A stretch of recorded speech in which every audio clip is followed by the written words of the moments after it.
Hi everybody, welcome back for another episode of 3 Minute Success. I am your host, Jarrod Music, here with probably our sexiest topic, which is managing cash reserves for quarterly estimated tax payments. Now, if you've already nodded off, come back awake, stay with me. I've only got 3 minutes here. So when we're thinking about quarterly estimated tax payments, they are the bane of the entrepreneur's existence. It's a large chunk of money that has to come out, and it's not actually on the quarterly cycle. The first quarterly payment happens when your taxes are due. The next one happens 60 days later in the middle of June, and then you're into September and January.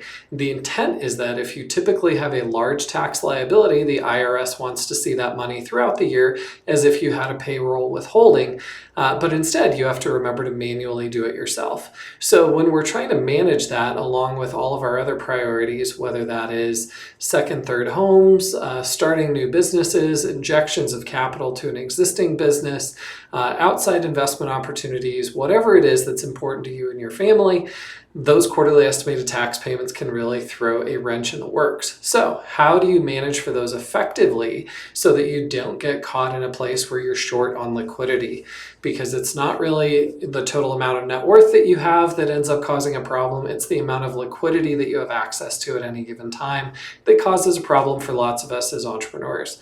So when you're looking at your quarterly estimated tax payments, we actually work on this with our clients all the time. So you're forecasting out all of the known major capital needs that you're going to have throughout the year. You can do this in a simple Excel document, or you can reach out to us at Entrepreneur Aligned, and we can send it the version that we use with our clients as well. So simple Excel document where you're going to map out all the known or highly estimated needs for cash that are going to come throughout the year.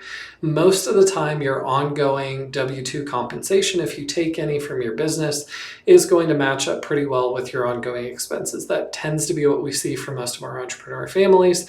If that's not the case and you're relying on distributions for month-to-month expenses, build those in. Put those monthly expenses in their own individual cell. So you're going to have two columns. One is going to show your outflows when they happen. So let's say you have, $100,000 that you need to put on a deposit for land that you're buying, and that happens in October. Great. Put a $100,000 outflow in October. And then over on the right-hand side, you want to map out your known inflows. And so pick another column. That's going to be your W-2, your owner distributions, payouts from different investments, whatever it is.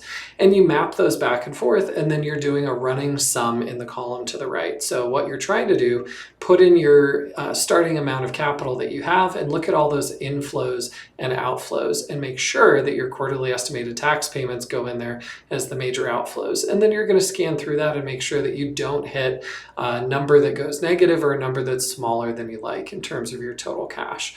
So that's a 3-minute explanation. We can walk you through it in a lot greater detail. We have materials on that at entrepreneuraligned.com.